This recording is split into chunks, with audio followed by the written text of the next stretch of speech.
Good morning, good afternoon, good evening, wherever you are in the world. This is Reganelite. Hello, everyone. How are you all doing? Welcome to Global News. Yeah, we're not going around. We're not going to the corners of the globe anymore. It is Reganelite's Global News, episode 75, continuation on from the Snowflake Corner, where we cover news from outside the UK specifically. We've got quite a lot of stories to cover, guys. I don't know how I'm going to get through them all, but we're going to try and get through as much as we can.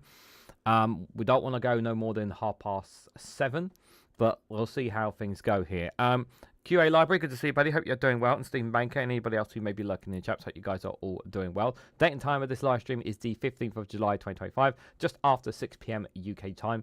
We're streaming live on youtube.com/Reganelite and on twitch.tv/Reganelite1. If you're on Twitch, if you can, say hello, don't be shy. And feel free to hit that follow button and bell notification icon. You'll be notified when I go live. If you're on YouTube, if you can, hit that like button, share this across social media, and subscribe if you haven't to already. Sorry about that little technical delay. There's always, I don't normally have too many technicality issues, but you know, they do happen, unfortunately, sometimes. So first and foremost, I want to talk about this story here, guys. He's back. Andrew Cuomo. Yes. Last night, he declared that he is running once again to be the next, the mayor of New York City as an independent. He lost the Democratic primary, so he's been told, apparently according to certain caucus and whatnot, he's been told, you need to run again. Anyway, let's hear what he has to say here. 14 million views as well. Hello, I'm Andrew Cuomo. And unless you've been living under a rock, you probably know that the Democratic primary did not go the way I had hoped. To the 440,000 New Yorkers who voted for me, a sincere thank you. Thank you for believing in me, in my agenda, and in my experience. You lost. But you know what? I don't want to be too hypocritical here, because here's the thing, like, I can easily say you lost, get over it, move on, sort of thing. But this is the same rhetoric that people would say about Brexit. So I can't really be like that to a certain extent. However, notice this video package as you continue to listen as well, guys. And I am truly sorry that I let you down. But as my grandfather used to say, when you get knocked down, learn the lesson and pick yourself back up and get in the game. And that is what I'm going to do. The fight to save our city isn't over. Only 13% of New Yorkers voted in the June primary. The general election is in November, and I am in it to win it. You notice that he's duplicating a certain candidate to be the next mayor of New York City, a certain Democratic candidate who he lost to. You noticed that? We've seen one or two clips of Mandami and the work that he does, and you can see that his team have been telling him to do these things. And notice how small and cutty these are. Don't be surprised if this is all if it's all like scripted to meet people and whatnot. Because Andrew Cuomo, you know, obviously his background and things that he has done as mayor has not completely gone away from him. My opponent, Mr. Mandani, offers slick slogans, but no real solutions. Yeah, and that's if that was true, then he wouldn't have beaten you. Because clearly he did beat you, because he went from nothing to something, clearly. We need a city with lower rent, safer streets, where buying your first home is once again possible, where childcare won't bankrupt you. That's the New York City we know.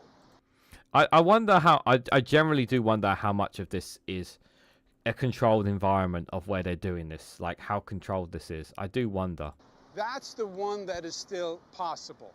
You haven't given up on it, and you deserve a mayor with the experience and ideas to make it happen again, and the guts to take on anyone who stands in the way. Every day I'm going to be hitting the streets, meeting you where you are, to hear the good and the bad, problems and solutions. So he's basically been told, because you, for those who, I mean, I've from what I've understood is that when Creme ran his candidacy before, he never was out on the streets. He was never talking to people. It was always at events and whatnot, controlled environments.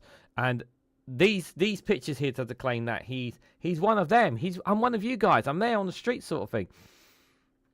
This is not actually him. Like, here's the thing. Like, do you think we'd ever get like him? I wonder. Do you know what Mandabi could do to up his game? Do you know what Mandabi could do? He should do a live stream of him literally walking the streets, talking to people, and then basically challenge Andrew Cuomo to do the same thing. And he won't do it. He wouldn't do it. Because for the next few months, it's my responsibility to earn your vote. So let's do this. I'll see you out there.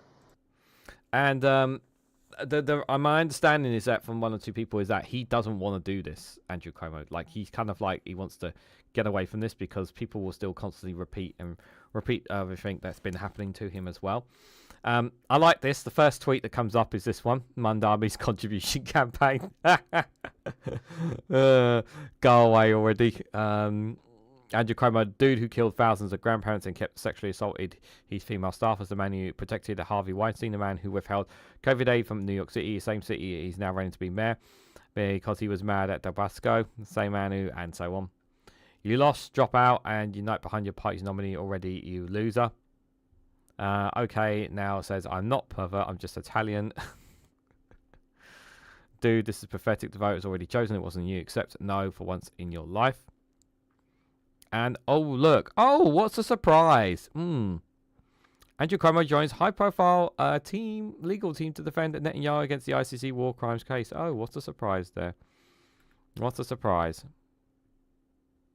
Hey, liberals, vote blue no matter what. Let go. Lamo, donate. The Democratic Tea Party movement made their opinion clear. What happened to voting blue no matter what? What happened to supporting the Democratic nominee, or else you're helping Trump? I want everyone to pay attention to the way the National Democratic Party and New York delegates particularly react to this. This is the same party that... I mean, that tells you a lot. It tells you a lot, doesn't it? About Andrew Cuomo there. I was thinking of doing a piece, but I don't think it's worth covering it in a piece. But I just thought I would just share that really important story with you guys, because I think, you know, when you... For me, it's a case of like this. They are so desperate, the establishment, and I call it the establishment. And I'm not talking about Republicans. I'm talking about the Democratic establishment as well. They are really desperate to stop Mandabi becoming New York mayor. They are desperate to stop him. Now, luckily, they've got several months to stop him becoming mayor. But there's a lot of time for them to...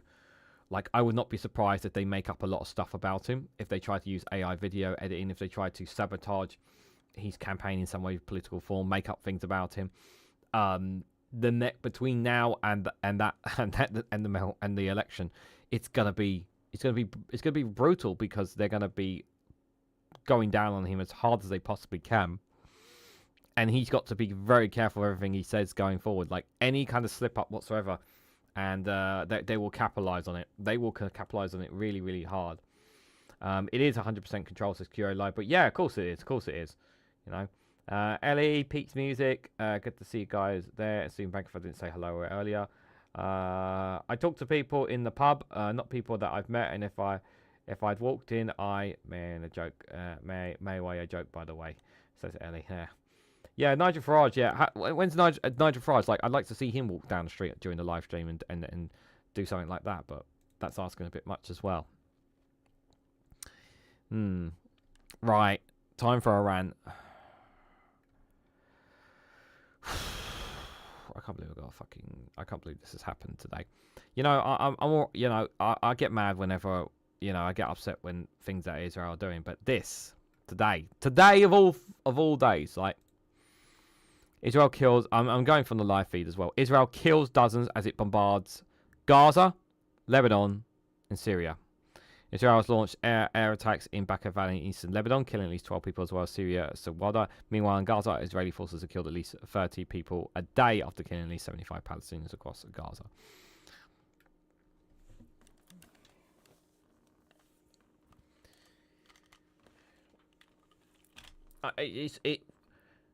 The amount of times that I've said, what the fuck is the world doing when it comes to Israel here? And you can clearly see that they are causing problems.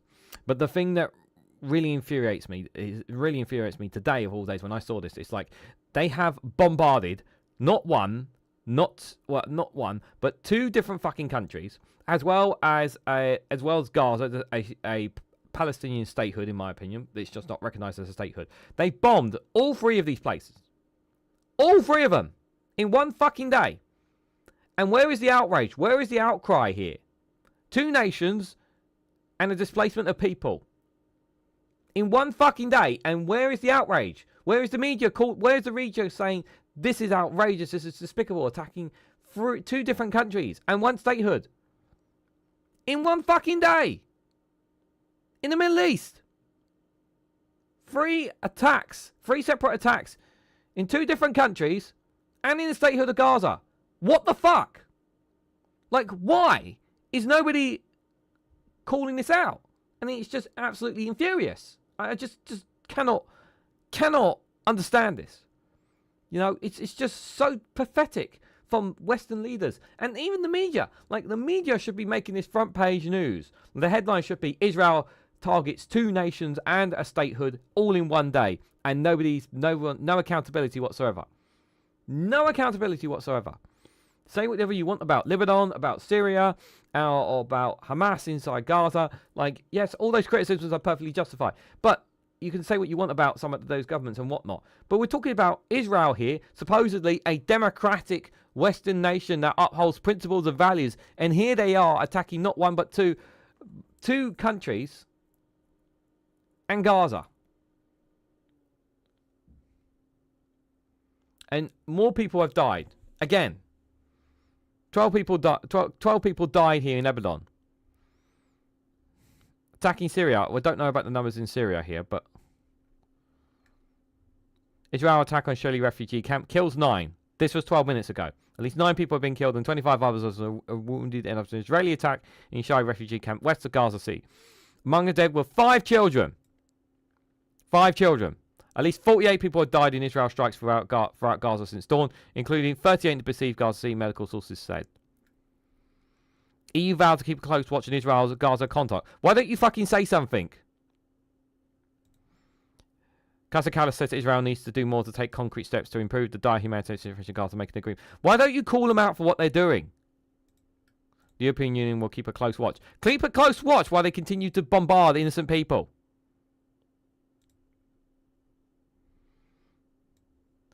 While Israel's taking... Yeah, this is talking about bloody aid.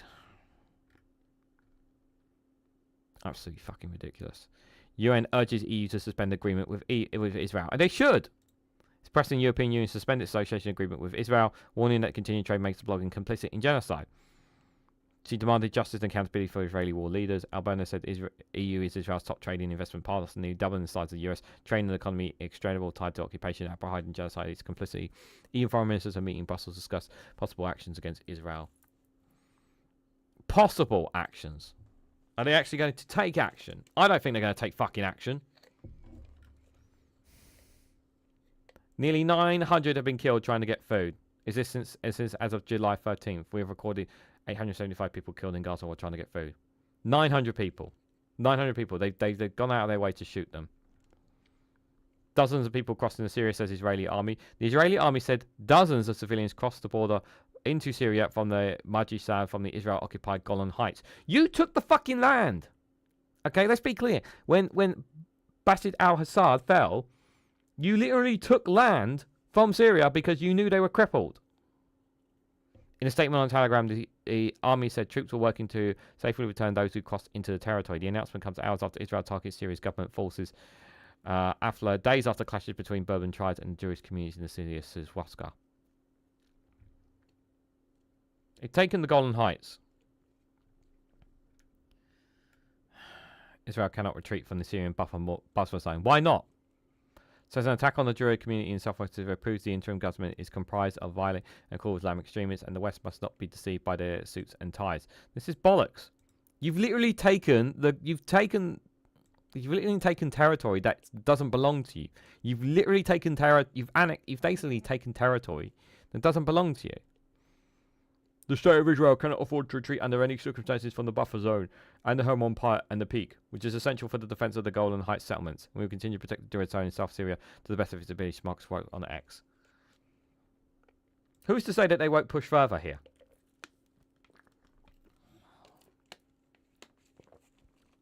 Sorry, I had to rant there, because it's just fucking ridiculous. It's just fucking ridiculous.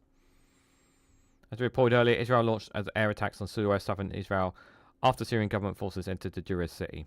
Israel has pledged to protect Syria's Druid regardless of the minority as a potential ally.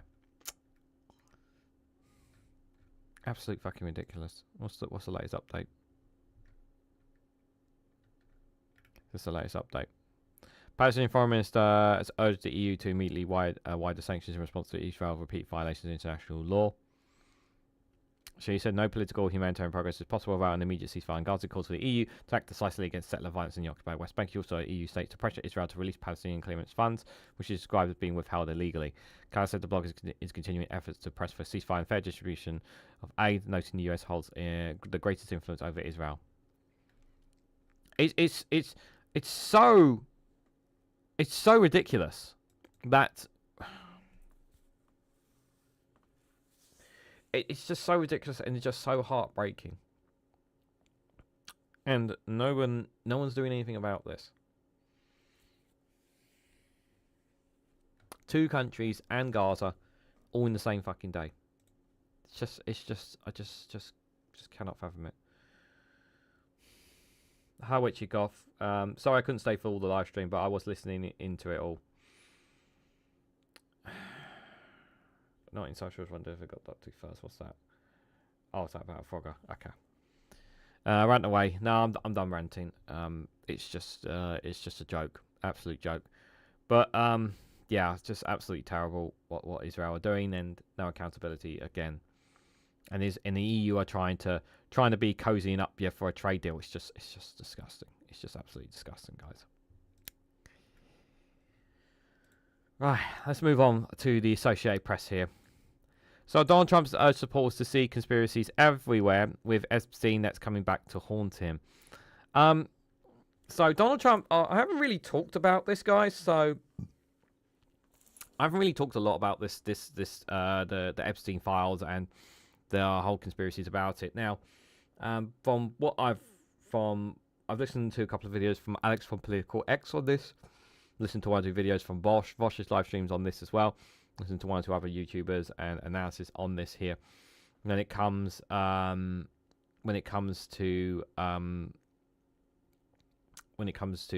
the Epstein files here, the reality is we don't honestly know what's in them.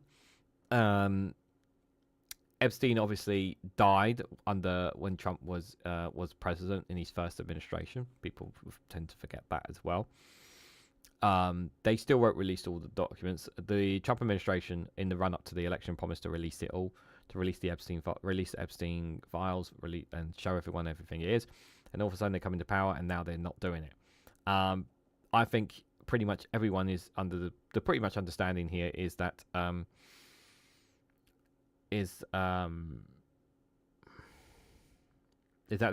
Trump is definitely in these Epstein files, as well as other people, and there are much more wider powers at play that are stopping these Epstein files being released.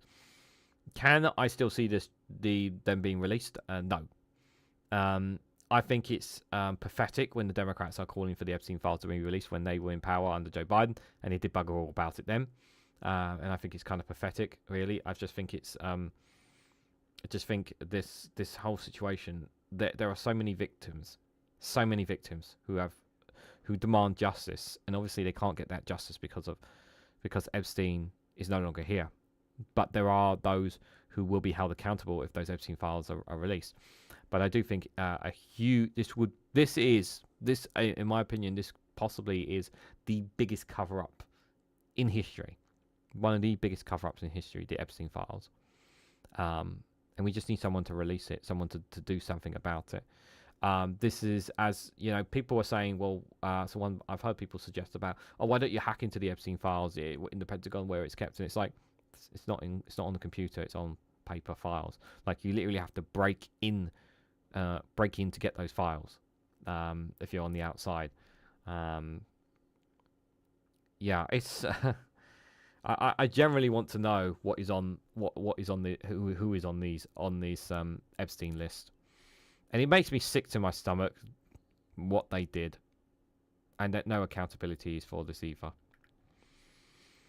As his supporters erupted over the Justice Department's failure to release the much-hyped records in generally Epstein's sex trafficking investigation, President Donald Trump's strategy has been to downplay the issue. His problem, nothing to see here approach doesn't work for those who have learned that, from him that he must not give up until the government's deepest, darkest secrets are exposed. Last week, the Justice Department and the FBI abruptly walked back the notion that there is an Epstein client list of elites who participated in the wealthy New York financial trafficking of underage girls. Trump quickly defended Attorney General Pam Bondi and chided a reporter for daring to ask about the documents. Yeah, because they don't want to talk about it. They don't want to talk about it. They don't want it going away. Elon Musk is not on it. At least I don't think so. I don't think Barack Obama's on it either. But I'm not, like, the thing is, like, the Democrats, there are Democrats who will be held accountable, and I do think there are links to the Democratic Party of those who don't want that out, and that's why it's not been released. Richard Crumpikit, good to see you there. I hope you're doing well. The online reaction was swift, with followers calling for the Republican president out of touch and demanding a transparency there. I hope Wichikoff says, I hope we get to find out the name of the predators, the ones we don't already know that is. Yeah, that's the thing. There's people out there who have done these things, and there's been no accountability whatsoever, and they still walk among us, and it's just so immoral. But these people have got so much influence. Who's got this have got so much influence, so much political and financial influence to keep them locked away. And it's not one person, it's a multitude of group of people. Like, I would not be surprised if there was a secret organization of people who control the governments, both sides of governments, in keeping this quiet or trying to play it down in some way, shape or forms. I generally believe that there is definitely a group out there. I mean, I know I'm going into a whole conspiracy theory, but like, if there's nothing there, like, if you're innocent, you've got nothing to hide. Why not release them? On Saturday, Trump used his Truth Social platform again to attempt to call supporters off the Epstein trial amid reports of infighting between Bondi and the FBI Deputy Director Dan Bongino over the issue. Yeah, this guy was a pathetic. He screamed and shouted about this all the time, and then he became and now all of a sudden he's changed his mind. He suggested the turmoil was undermining his administration, all over a guy who never ties Jeffrey Epstein. Yeah, this guy talked about it consistently on social media, all the time, videos, everything about it. Never stopped talking about it, and now he doesn't want anything to do with it because he's been told you can't talk about it. That did little to mollify Trump's supporters who urged him to release the files or risk losing his base. At least one follower responded to Trump's post by saying it seems as though the president was trying to make the issue go away, but assured him it wouldn't. The political crisis is especially challenging for Trump because, one of his own making, the president has spent years stroking dark theories and embracing QAnon tinkered propaganda, and cast him as the only savior who could demolish the deep state. Mr. President, you are the deep state. You are literally the deep state. You and your administration are the deep state. You're literally the deep state. If you're not the deep state, you would have released them. But you are, because you're in it. You are the deep state. Like, all these people saying we got to get rid of the deep state, we got to drain the swamp and everything. These guys are literally part of the swamp. Now he's running the federal government, the community that he helped build is now coming back to haunt him. He's demanding answers. He either isn't able or does not want to provide. Yeah, I like that a lot of MAGAs are really, really mad about this. The thing is that we got to keep the heat up on it, and hopefully that they continue to go at each other. The faulty assumption Trump and others make is that they can peddle conspiracy theories without any blowback, said Matt Dallek, a political scientist at George Washington University. The Epstein case is a neat encapsulation, and it's hard to put the genie back in the bottle. Yeah, thanks Musk for putting that tweet, because that really lit the fire under all this as well. Elon Musk's tweet lit the fire under all of this. Last week's two-page statement from the Justice Department FBI saying that they had concluded Epstein did not possess a client list of royal Trump supporters who pointed to past statements from several administration officials that the list ought to be revealed. Yeah. There's a list out there. No. There's not a list. There's no list, guys. There's no list. There's no list. There is no Epstein list. Yes. It's your birthday tomorrow, Ellie, isn't it? Yes. And if we see you on the chat, obviously, I wish you a happy birthday. Whatever your plans are tomorrow, I hope you have a wonderful birthday. I generally mean that. What did Richard Grumpiget say? There's some very rich people who do not want their names to know. Not just rich celebrities. Not just rich celebrities as well. But I 100% agree. It's definitely celebrities as well. Martin Harrow, good to see you there. How you doing? Had to make something to eat. Cheesy bang barn. Managed to burn the first barn though. That's all right. I haven't eaten yet, so I'm gonna be starving by the time I get to the end of this live stream. Bondi had suggested in February that such a document was sitting on her desk waiting for a review, though last week she said she had been referring generally to the Epstein case file and not specifically a client list. Funny how you changed your tune now, didn't you? Conservative influencers have since demanded to see all the files related to Epstein crime, even as Trump has tried to put the issue to bed. Far-right commentator Jack Poloski said Turning Point USA's Student Action Summit on Saturday, they would not rest until we go for January the 6th committee on the Jeffrey Epstein files. Okay, sure. Trump's weekend post sought to divert attention by calling on supporters to focus instead on investigating Democrats and arresting criminals rather than spending months after months looking at nothing but the same old radical left-inspired documents on Jeffrey Epstein. His first-term National Security Advisor, retired Lieutenant General Michael Flynn, pleaded with him to reconsider. Trump said, please understand the Epstein affair is not going away. Flynn wrote, adding that failure to address unanswered Epstein questions will make facing other national challenges much harder. Other Trump allies continue to push for answers, among them far-right activist Laura Loomer, who has called for Bondi to resign. She told Politico Playbook newsletter on Sunday that a special counsel should be appointed to investigate the handling of the files on Epstein, who was found dead at his federal jail in 2019, about a month after he was arrested. Yeah, just mysteriously died, guys. Yeah, they all said he committed suicide, but that's not what people were saying. I do recommend, by the way, Alex from Political X did a great video on the Epstein file case. I do highly recommend checking out his video on this as well. Experts who study conspiracy theories warned that more sunlight does not necessarily make far-fetched narratives disappear. For some portions of this set of conspiracy theory behaviors, no amount of contradictory evidence will never be enough, says Josephine Lukito, who studies conspiracy theories at the University of Texas at Austin. The president and many figures in the administration, including Bongilio and FBI Director Kash Patel, earned their political capital over years in part of encouraging disproving conspiracy theories on a range of topics, from elections to vaccines. Now they're tasked with trying to reveal the evidence that they long insisted that were there, a challenge that has reached across the government. Last week, the Environmental Protection Agency Administrator Lee Zeldin posted on X what seemed like an endorsement of a notorious conspiracy theory that the contrails led by the aircraft are releasing chemicals for potentially innocuous reasons. But a second post from Zenian underscores the fine line that Trump's administration is trying to walk by linking a new page to the EPA's website that essentially debunks the theory. The value of conspiratorial fabrications is that they help people get political power, said Russell, who teaches political science at Dartmouth College. He said Trump has exploited that more alibi than anybody probably in American history. But the Epstein case brings a unique challenge, he said. That's because it's rooted in truth. A wealthy and well-connected financier did spend years abusing large number of large girls while escaping justice. As a result, Trump needs to come forward with truth and conspiracy on the topic, and Muda had said if he doesn't, large segments of his most enthusiastic and devoted supporters are going to lose faith in him. And here's the counter argument from Trump: if he does release them, some of the most powerful and wealthiest people will go after him as well, because many of them are held accountable as well. Do I have a Blue Sky account? I do. I have multiple Blue Sky accounts. I do have one that is called Reganelite News. The other one I have is specifically for wrestling. So I separate my politics and wrestling, but I don't really scroll a lot on news and politics on Blue Sky. It's mainly on Twitter if I do.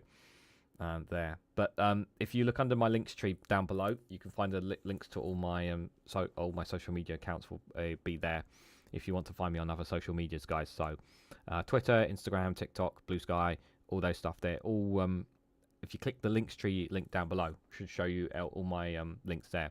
So if there's anything you want to send me, feel free to do so. Let's see if there's anything more to really add here. I don't think so. I think we've got the gist of it. To be fair, I don't need to. Like I said, I've got quite a lot to cover. But on this is not going away, for sure. But Pete, are you being rude? Like, what's that? BAP, I heard. In Scotland's terms, it's just plain old roll. Oh, okay. No worries. Ellie's birthday's tomorrow, not today. Yes, it's tomorrow, guys. Yeah, no, yeah, yeah. I'm sure Ellie's birthday. Yeah, it's tomorrow. Yeah. I have an ASDA story to send you. Yeah, that's fine. So yeah, it'll be Just have a look at the links trees down below. If you can't do it from Discord or whatever, just have a look at any social media there. I'll have a look at it when I get a chance. Thank you. As far as obviously the Epstein case goes, like people can kick and scream about it all they want, but I do not expect it to come out as much as people want it to.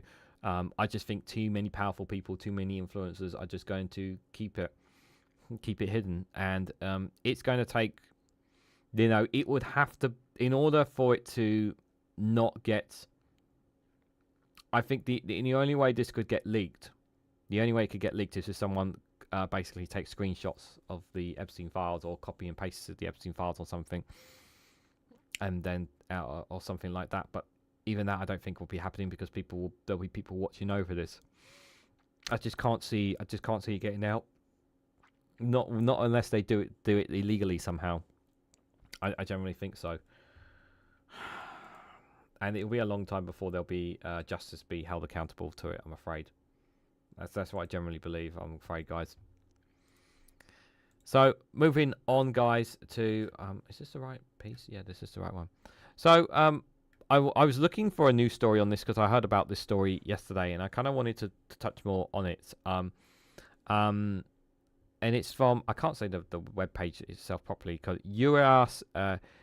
EURACTIV is the news page website where this is from.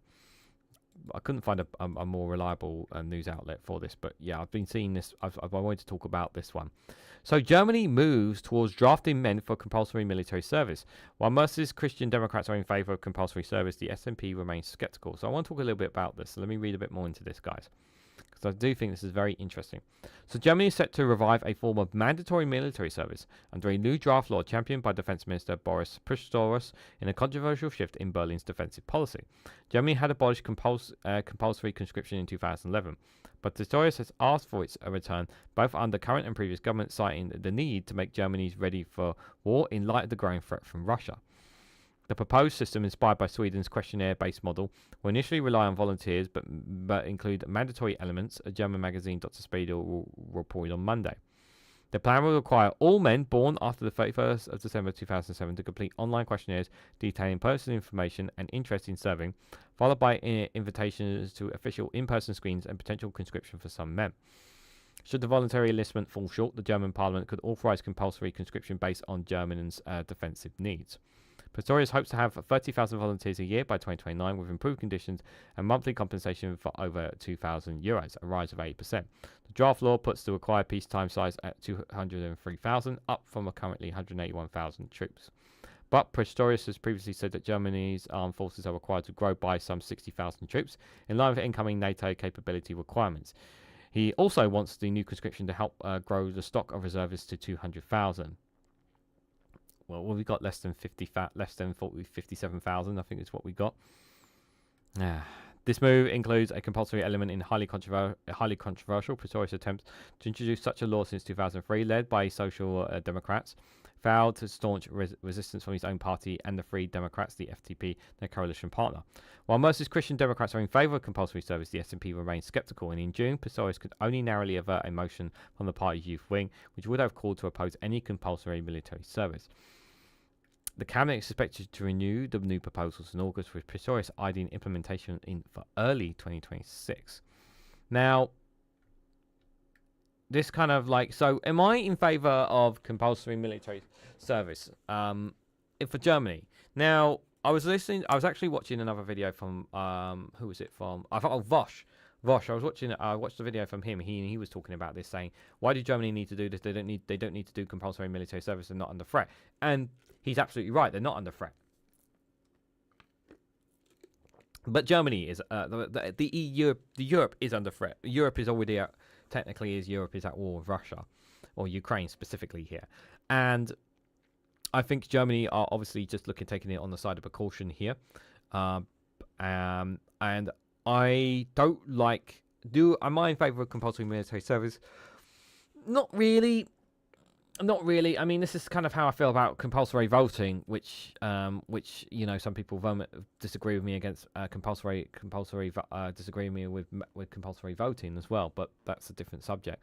But in terms of the military service, the argument is, well, if we're not going to do compulsory military service, particularly here in the UK, what are we going to do to bring back the numbers regularly? How do you propose we get people back into joining the army if we can't do something about this? And this is something that I've been rattling my head about, trying to think about, because one of the things that I've always been banging on about when it comes to improving our military in the UK in particular is about for me it's about painting a very good picture, painting all the benefits, highlighting them, doing it all the way in schools, teaching schools, kids, parents about the military and about the things about it, not forcing them, but really encouraging it and highlighting the perks and the benefits of being part of the armed forces, talking about doing your part to serve your country and whatnot. And I think there needs to be more encouragement for this in schools, in colleges, in universities. We should be pushing this more and more and more on young people, and they're not forcing them, but pushing it on them. Then there should be money to advertise and promote more of this in person, in communities and whatnot, to encourage more people to join the army. And I think, if we can, literally a campaign, basically. They need to be doing a mass campaign to try and do it. But I think that would be the best way to do it. At the end of the day, I don't think Germany needs to be doing compulsory military service, but they want to increase their stocks. I personally don't think they need to be doing it.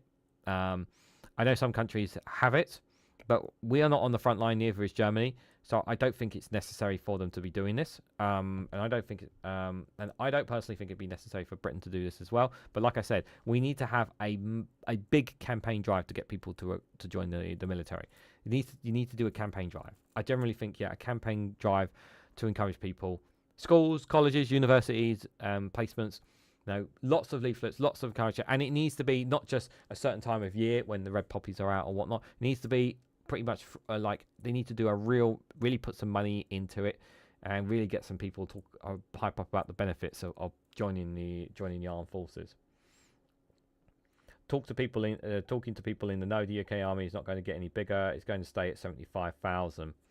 Well, at the moment, yes, that's the obviously the army is not. There needs to be obviously the change in mentality. There's obviously the other issue as well. Is that it doesn't have it's not had a very good reputation, the army, lately as well. So that needs to be addressed as well. So that's not helped its situation as well. So, but we haven't been at war for a while. I do think that they can change the trajectory. It's just that there are ways to do it, and I just think that there are ways and methods of doing it. I just think it does require some political force, and it does require some taxpayer money to go towards it as well. Again, just highlight the perks and the benefits, and it may help stem the tide. I know in the end, people are going to start arguing more and more from compulsory military service. I don't really want to do that for people. I just think compulsory is not. Compulsory and democratic is not the same category for me. So, guys, we've still got a couple of stories to go through here. I think we need to take a little break, especially my voice here. I saw this and I thought I had to share this one with you guys. I hope you guys enjoyed this funny video. So it carries on kind of from yesterday. As you guys know, for those who watched the show yesterday, you will have noticed obviously Donald Trump was part of the Chelsea team that won the FIFA Club World Cup here. So this was I just wanted to share this one from Maggie Reed here on the response to it. So I hope you guys get a laugh out of this. All right, wide shot. Now zoom in on the president presenting the trophy. All right, after he's done presenting the trophy, I want you to zoom out so we get just the team.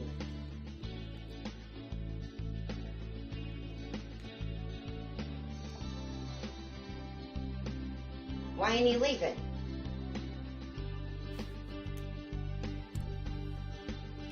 What a fucking lingerer. Can someone get this old man off the stage? This isn't about him. Oh good, he's getting shoved to the back. Is everyone else feeling secondhand embarrassment from that one? Oh dear, oh dear, oh dear. I never showed you guys the actual footage, but there he is, like literally, there he is, literally there, while they're celebrating. What an absolute tripe. Oh dear, oh dear, oh dear. I actually have not seen this footage until here, but my God, literally the FIFA president had to push him to the back. Like, it's just so embarrassing. So embarrassing. Oh dear, oh dear. I know. Oh, so embarrassing, guys. Just a reminder, if you haven't already, please hit that like, share, and subscribe button. It'd be greatly appreciated. And if you want to financially support me, you can do so by becoming a YouTube member for as little as 99p, guys. Being a YouTube member gets you access to custom emojis, gets you access to members community tabs where you get pictures of Jasper, our cat, and obviously that's a perk in and of itself.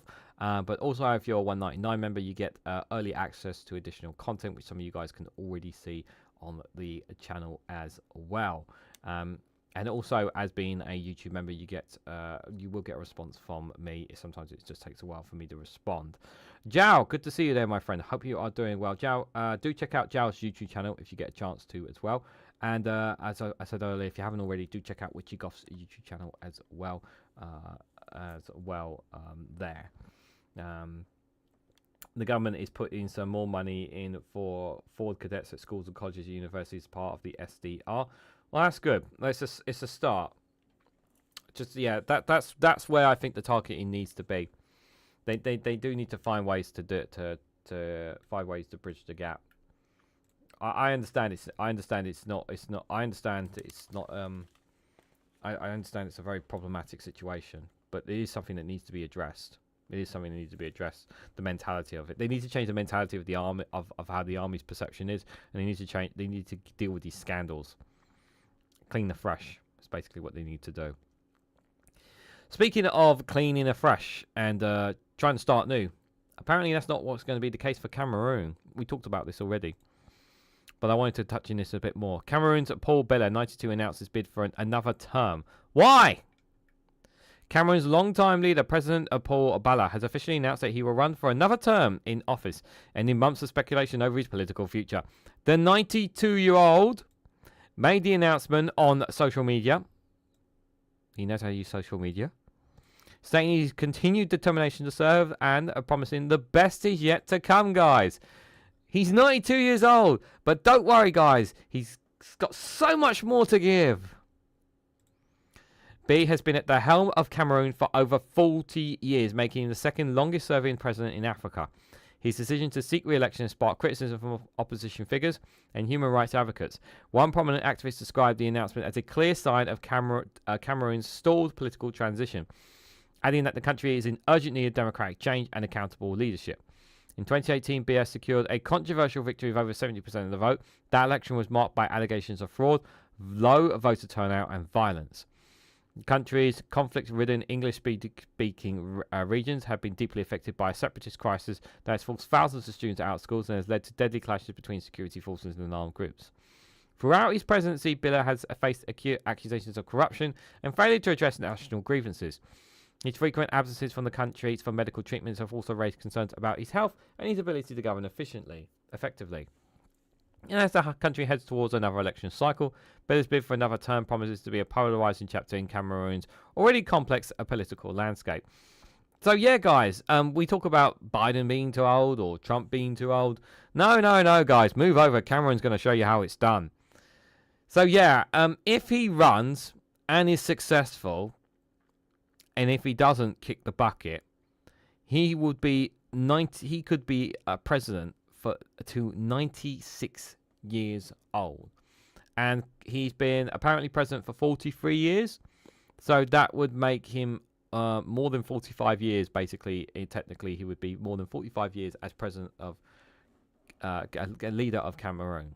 45 years. I mean, it's just fucking stupid.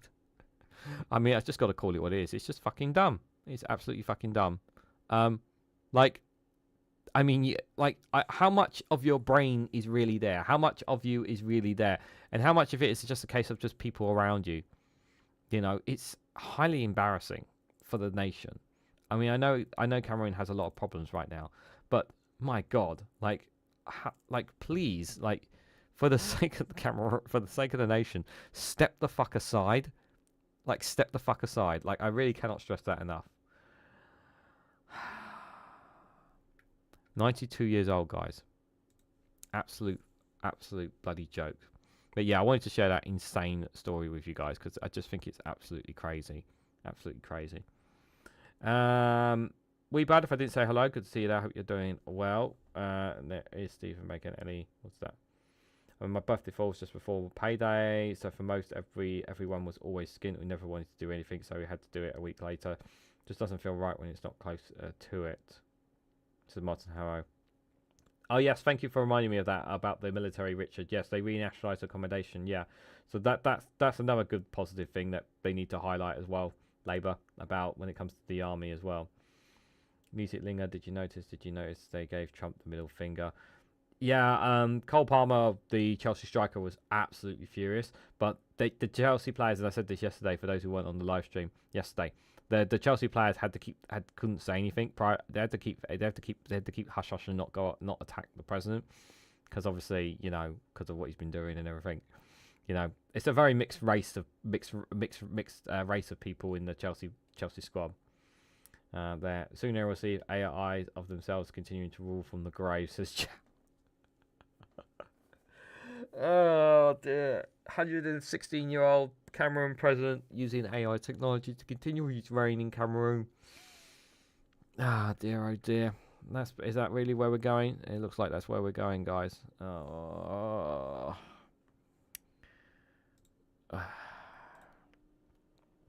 So speaking of old people again, because we are still going to keep talking about old people. Donald Trump. This is from the Kiev Independent. We're going to look at more stories from the Kiev Independent. So Donald Trump reportedly asked Zelensky if Ukraine could strike Moscow. The White House says he wasn't encouraging further killing. Oh, okay then.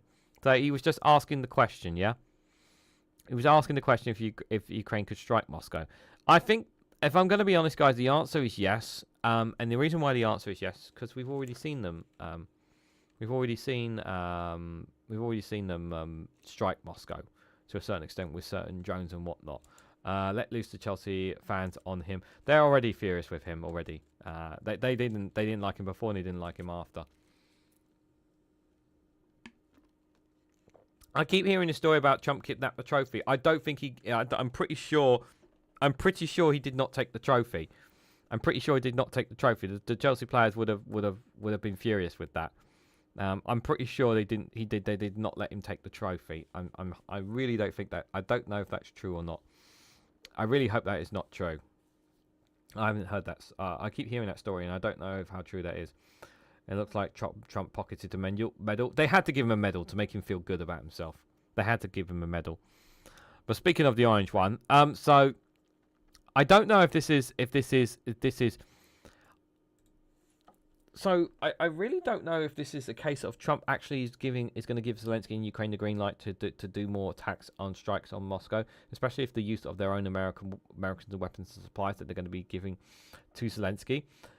Here's the thing that Trump desperately wants. He definitely wants peace, and he tried obviously his own way of sucking up to Putin, being friends with Putin, having lots of phone calls with Putin, and he just got being played as a mug by Putin and Russia. And I don't know if that's. I really do think that's played a role in his changing, and I also think that the NATO secretary has also played a very good role in pushing this as well. Of like, saying to Trump, look, Like, I wonder, like, if NATO have been going and the EU have been going in their ears basically to Trump, saying, you know, Putin's laughing at you, Putin's mocking you, making fun of you and whatnot, and all these kind of things. And I wonder if that's getting to him. You know, and I said this morning on this morning's live stream as well. Is that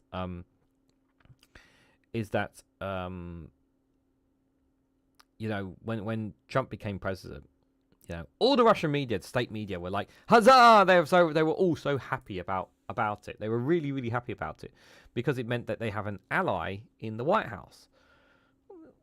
He's not exactly an ally if he's supplying your enemy, is he? See, this is the thing I really like. I never actually thought that they would like really just like really make this so public that Trump is supporting Zelensky in Ukraine. I didn't think this would be something so public. You know, so I'm generally curious what conversations are like between Trump and Putin now. So, US President Donald Trump has asked President Volodymyr Zelensky whether Ukraine can strike Moscow if provided with long-range US missiles, the Financial Times reported on July the 15th, citing two undisclosed sources from the discussion. The Washington Post also reported that, according to its source, Trump asked the Ukrainian leader why it has not struck the Russian capital.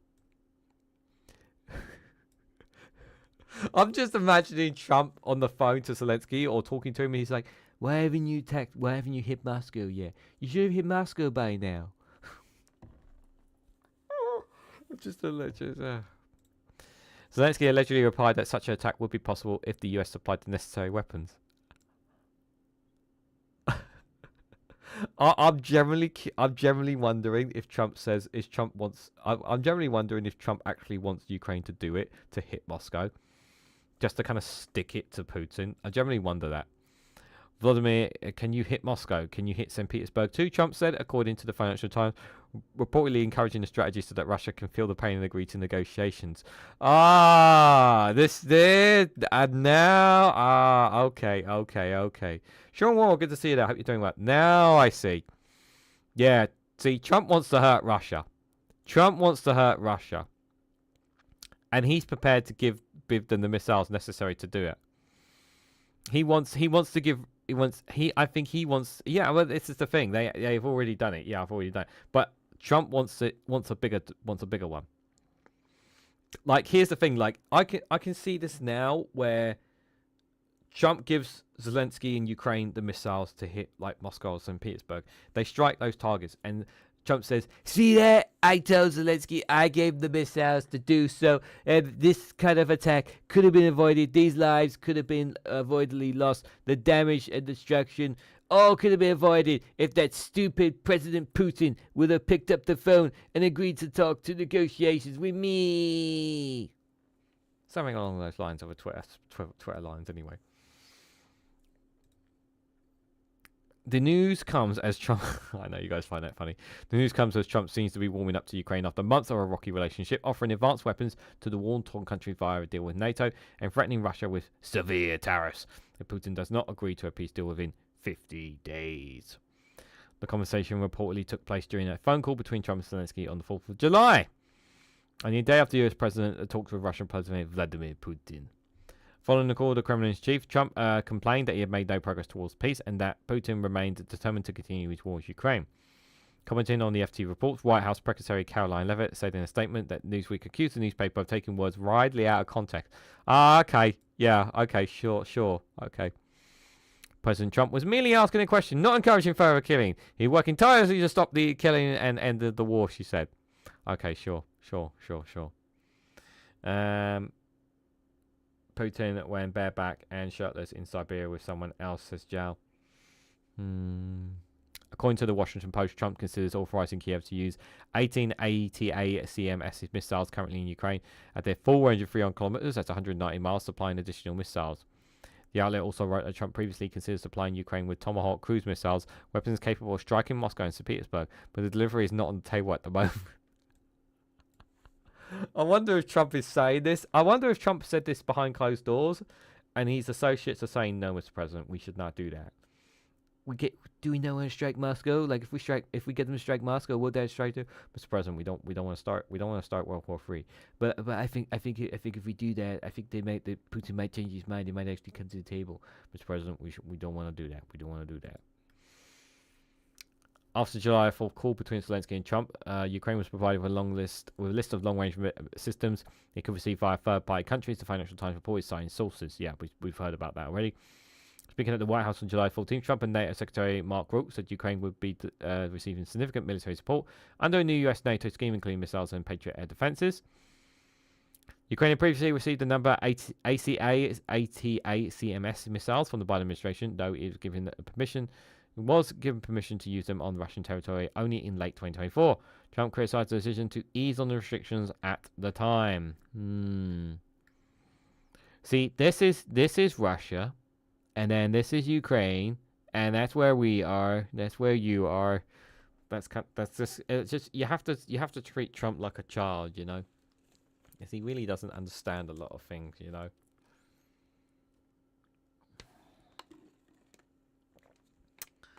The idea, it's just it's insane. I'm really glad that they're getting defenses and missiles from America. I'm just curious to see how far this is going to go. And the EU just needs to keep them nice and happy. Just try and keep them nice and happy. Right, I'm going to refresh the page, see if there's anything new here to look at. Kiev court releases Ukraine's top anti-corruption activist as recognised on these lawyers dismiss the charges. So I'm looking at the newsfeed on the left-hand side. If it's worth opening up, I'll open it up. Trump's big record announcement fails to lift spirit in a fatigued Ukraine. What's this about? Oh, no, I don't want one of those pieces. Oh, that's another one of those pieces. Can we have a shorter one? No. What about this one? Right, Ukrainian cyber attack paralyzes. No, guys, I'm good. I'm good. Thank you for the offer. Keep off. I know you guys want to offer it to me. I'm good. Ukrainian cyber attack paralyzes Russian drone supply source claims. So, Ukraine's military intelligence, HUR, has paralyzed operations of Gaza Group, one of the largest drone suppliers to Russia's military. A source within the agency told the Kiev Independent. The cyber attack was reportedly carried out in coordination with Ukrainian cyber volunteers and asked Gibea's internal network and severe infrastructure. According to the source, HUR gained access to over 24 terabytes of technical data related to the production of Russian drones. All data stored on the company's servers were allegedly destroyed. Stolen data includes confidential questionnaires of the company's employees and, most importantly, full technical documentation of the production of drones, which was handed over to the relevant specialists of the Ukrainian Defense Forces, the source claimed. They added that the cyber attacks disabled the Gilead Group's internet service, production software, and accounting systems, effectively crippling operations and its development center. The Kiev Independent could not independently verify these claims as a publication. Gaza Group's website remains operational. Throughout Russia's full-scale invasion, Ukraine and Russia have heavily invested in drone technology, revolutionizing warfare, including drones. Russian forces also launched hundreds of drones nearly every night in Ukraine, targeting civilian areas and critical infrastructure. Cyber attacks have been widely used by both Ukraine and Russia during this full-scale war. Russian hackers have regularly targeted variation Ukrainian government institutions as well as businesses, with crippling cyber attacks aiming at disrupting numerous industries and government services there. Let's see what else there is. I don't. Ukrainian Prime Minister submits resignation. Parliament set to dismiss the government on July the 16th. That's to be tomorrow. So the Ukrainian Parliament is scheduled to vote on the dismissal of Prime Minister Denis Shmyhal's government on July 16th. A lawmaker and a source in Parliament told the Kiev Independent. A vote on the new cabinet expected the following day, according to a scheduled present by President Volodymyr Zelensky, serving of the People Party. So Yaroslav Yarosling, a lawmaker of the opposition Holos Party, head of the Committee on Freedom of Speech.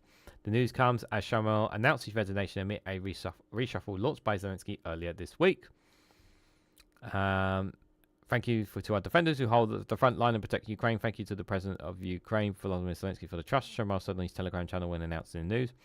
The voting this week will follow Zelensky's appointment of Yura Shevchenko, the first Deputy Prime Minister and Economic Minister to lead the government. Yeah, so basically the key talk is he's having a cabinet reshuffle for those who didn't see earlier. So he's going to be announcing it tomorrow.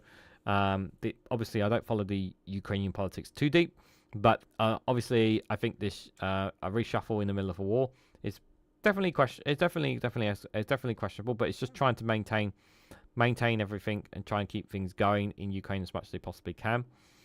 And right now, obviously, Ukraine can't really have elections right now because of the current situation. Because guess what? They're at war. But I'm pretty sure once this war is over, however it ends, they will have elections and people will be able to decide them. What's this story? Ukraine passed this bill to withdraw from anti-personnel mine ban treaty. So, Ukraine's parliament has passed a bill suspending Ukraine's participation in the Ottawa Convention banning anti-personnel mines, the lawmaker Yavod reported today. The decision was adopted by the Raska under the bill, halting Ukraine's obligations under the convention. The vote is passed with the support of 305 lawmakers. Later in the day, President Zelensky announced that he has signalled a law suspending Ukraine's participation in the Ottawa Convention, banning anti-personnel mines, as well as a law allowing multiple citizenships and the ratification of agreements to establish a special tribunal on Russia's aggression. The 1997 treaty, joined by over 160 countries, banned the use of production, stockpiling and transfer of anti-personnel landmines in an effort to protect civilians from the scattered explosions that could still injure them long after the conflict was over. Russia has never been a party to this convention and uses anti-personnel mines extremely cynically, Zelensky said in justifying the decision. Thanks to steps regarding the use of certain type of weapons, particularly anti-personnel mines, we will be able to achieve at least partially enforces the means necessary to defend against Russian aggression. Citing Article 20 of the Ottawa Treaty, Human Rights Watch previously stressed that it takes half a year after the state submits a notion to the United Nations for the withdrawals to come into effect, and that it is not allowed to exit a treaty if the state is in an armed conflict in the end of that period. Earlier this month, the Baltic states and Poland announced their intention to withdraw from the Ottawa Convention, a significant shift in defensive policy that shows countries near Ukraine are preparing for a potential war with Europe. In a surprise move that angered Moscow, the Biden administration in 2024 approved the provisions of anti-personnel mines to Ukraine. The then Defense Secretary Lloyd Austin said it was to help Ukraine stall the Russian advances in the east of the frontline situation deteriorated. Yes, I remember this. At the time, I remember this conversation. I remember this story because at the time, it seemed like they were desperate to do anything and give anything to Ukraine to do so, but obviously from Ukraine's point of view, it wasn't really something that they wanted. Alex Adams, good to see you there. Hope you're doing well. In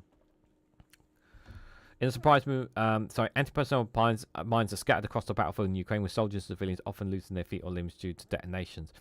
And it's going to be a long time before they clear them up. Long after the war, it's going to take years to clear them up after the war. It may never clear up all them as well. Territories liberated by Ukraine since 2022 have been heavily covered with mines, making it extremely difficult and dangerous to clear them. Russia has used more than a dozen variants of anti-personnel mining since it launched a full-scale invasion of Ukraine in 2022, according to Human Rights June report. Is there any other news stories here? It says Russia doesn't care about Trump's 50-day Ukraine ceasefire proposal. China pledges deeper support for Russia amid Trump tariff threats. There as well. Orban urges EU action over Ukraine's conscription practices. What? Hungarian Prime Minister has called upon the EU to take action against Ukraine's conscription practices in an interview with Oglel published on July 5th, repeating accusations at Kiev over the death of Ukrainian conscripts of Hungarian ethnicities. Oh, the Hungarian ethnicities that are in Ukraine could be conscripted to fight for Ukraine. Did it ever occur to you that maybe the country's in trouble right now? Budapest claims that the man was beaten by military personnel after being forcibly conscripted, an allegation the Ukrainian military has previously denied. Interesting. We're also knocking on the door in Brussels and demanding that Brussels take action against the practice of forced conscription in Ukraine, Orban has said. Earlier, Hungary summoned the Ukrainian ambassador over the death of the 45-year-old Jovis Sebelson, an ethnic Hungarian who allegedly held dual citizenship and lived in Ukraine's Zaporizhzhia Oblast, Telik have reported on July the 10th. Ukraine's westmost Zaporizhzhia Oblast is home to tens of thousands of ethnic Hungarians who are also Ukrainian citizens, though many hold dual citizenships. Multiple citizenships have long been contentious in Ukraine, which only recently moved to recognise it last month. Parliament passed a bill allowing it in certain cases pending the president's signatories. Hungarian officials allege Serbian died on July 16th after being beaten by Ukrainian military personnel at a conscription office. That's a pretty big allegation to make. That's a pretty big allegation. And by the way, that doesn't... I want to make it clear, the Ukrainian army is in no way clean. Okay, they're not a clean army. They'll have skeletons in their closet too. But this is, you know, if they have evidence to support this, what's their evidence? Hungarian Deputy Foreign Minister Levi Magar claimed Serbian was taken by force and beaten with an iron rod, despite family members being told he was in good condition. The Hungarian media reported multiple versions of his death. Multiple versions, according to Ukrainian news outlet, including a psychiatric facility, and suggested the cause of death may have been linked to trauma from the beatings. So basically, the Hungarian media, which is controlled by the state, are basically giving out different versions of accountability of his death. That's not very good. Ukraine's Land Forces Command released an official statement rejecting the claims of forced mobilization or abuse. According to the military, Serbian was a Ukrainian citizen who was lawfully conscripted for the military service and passed a medical exam before being mobilized on June the 14th. He began his training on June the 15th, but left his unit without authorization 3 days later. On the 24th of June, he reportedly sought medical help and was hospitalized with an acute stress reaction in a psychiatric facility in Belgorod in Zaporizhzhia Oblast, where no physical injuries were recorded, according to medical records. He died on July 6th at the of a pulmonary embolism, with the autopsy revealing no signs of violence, the statement read. Orban referencing the case questioned how the EU could advocate for Ukraine's accession while remaining silent about such incidents. Like, here's the thing, like, I mean, I suppose what they could do, Ukraine, to shut Orban up, because you want to shut this fucker up, right?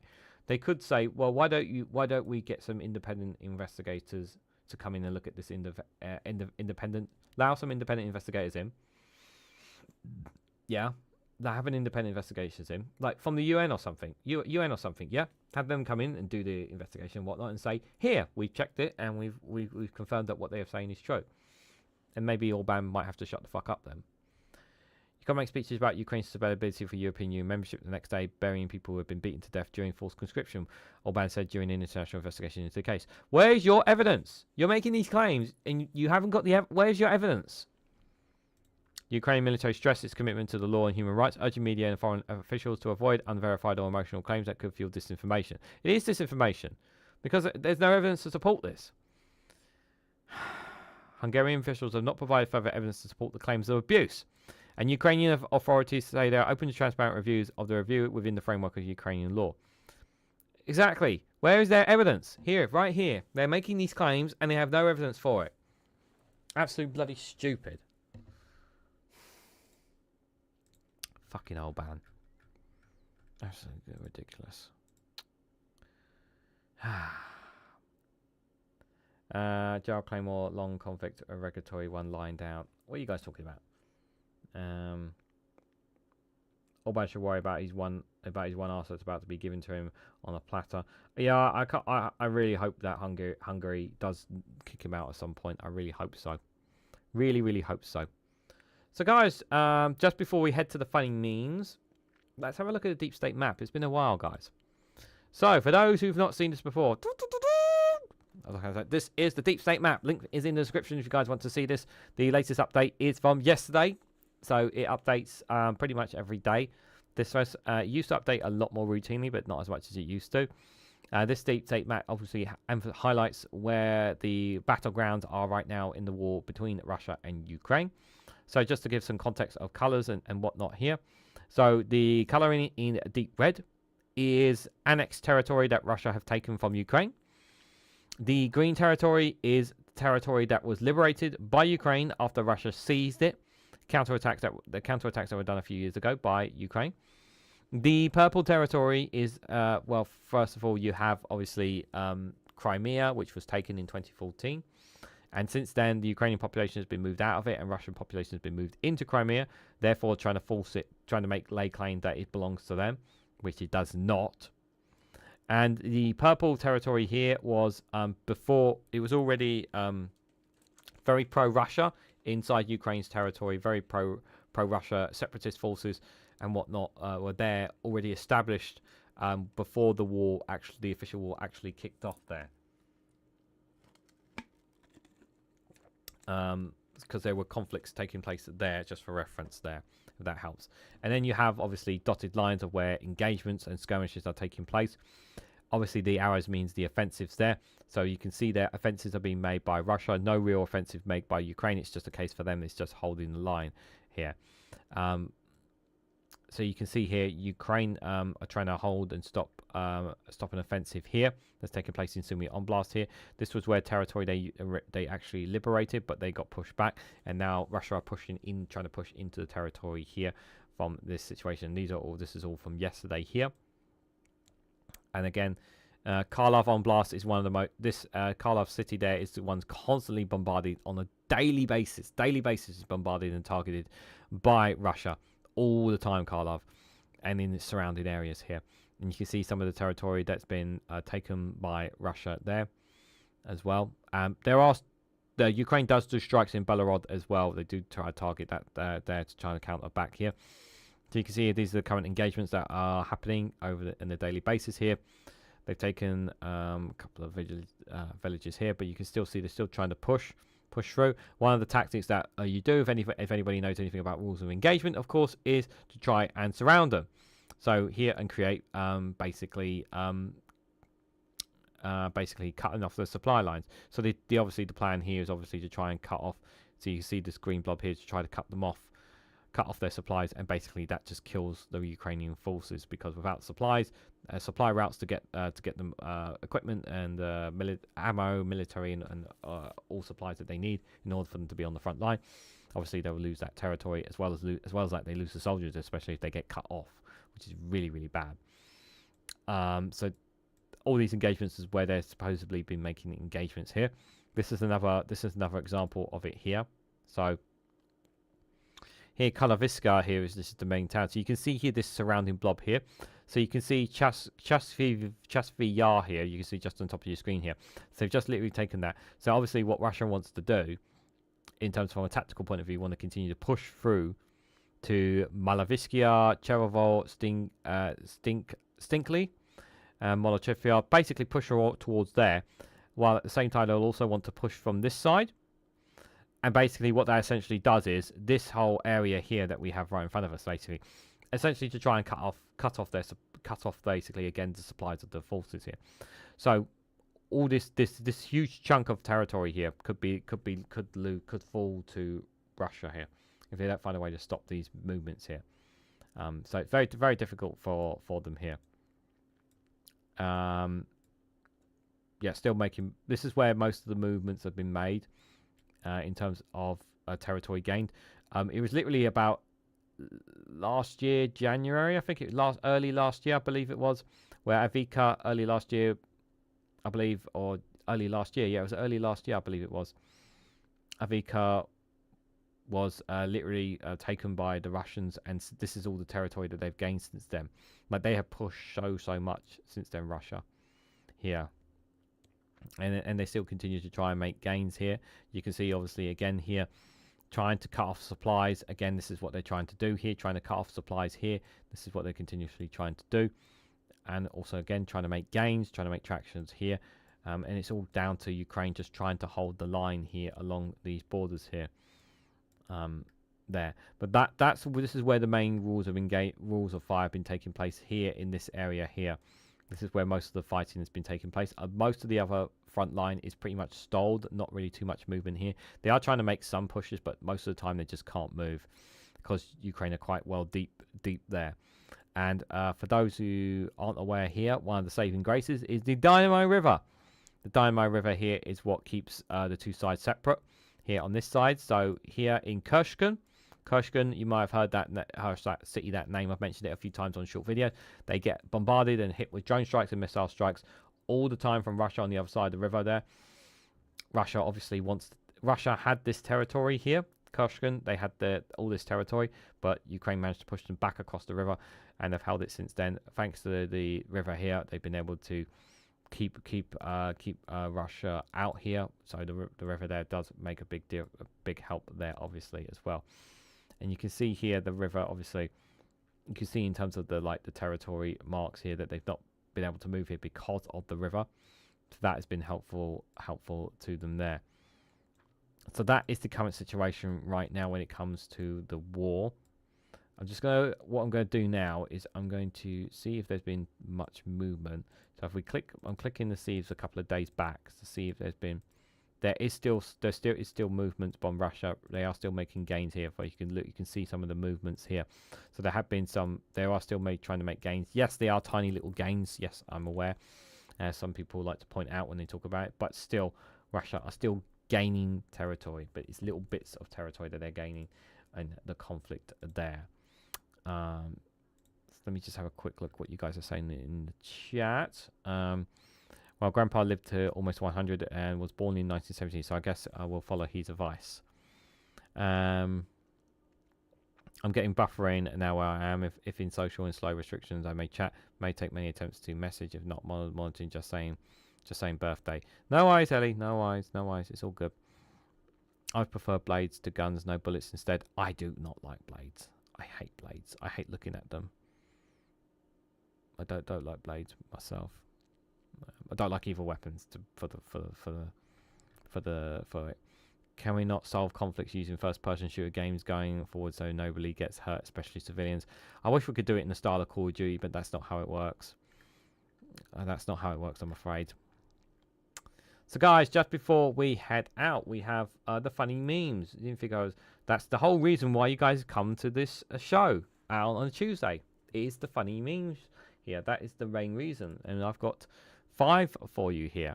Are you guys ready for the funny memes? That is the highlight of this show here on Global News. I do love ice cold water. Oh, by the way, the weather's been fantastic today. Just wanted to point that out as well. I hope you guys have been enjoying the weather today as well. Not having it baking hot as well. But here are for the 5 memes for you today here on Reganelite's Global News. I hope you get a laugh out of these before we head out. Let's see if I can do this. Me in the shower, waiting for the hot water.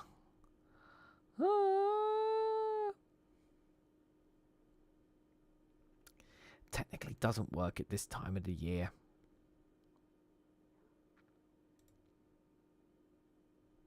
So when you're cooking and the recipe says chill in the fridge for an hour. Okay, well, I'll chill in the fridge for an hour. Let's see how long it takes. You know, you said chill in the fridge for an hour, so you chill in the fridge for an hour. Well, shit, I ain't racist. I love all kinds of races. NASCAR, motocross, dirt track, go-karts, horse racing, drag racing, all that shit.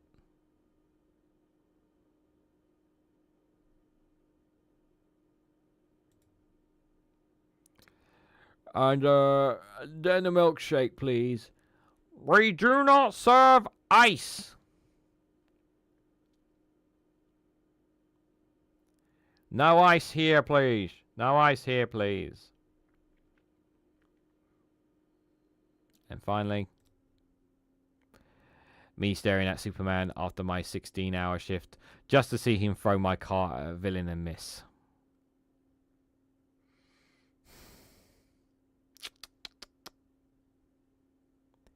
Yeah, you know, you're just one of those people in New York City that just mind your own business. You know, happen to get out of the car because there's a Superman battle taking place, and Superman just happens to grab your car, throws it, and completely misses the villain, and you've just lost your car.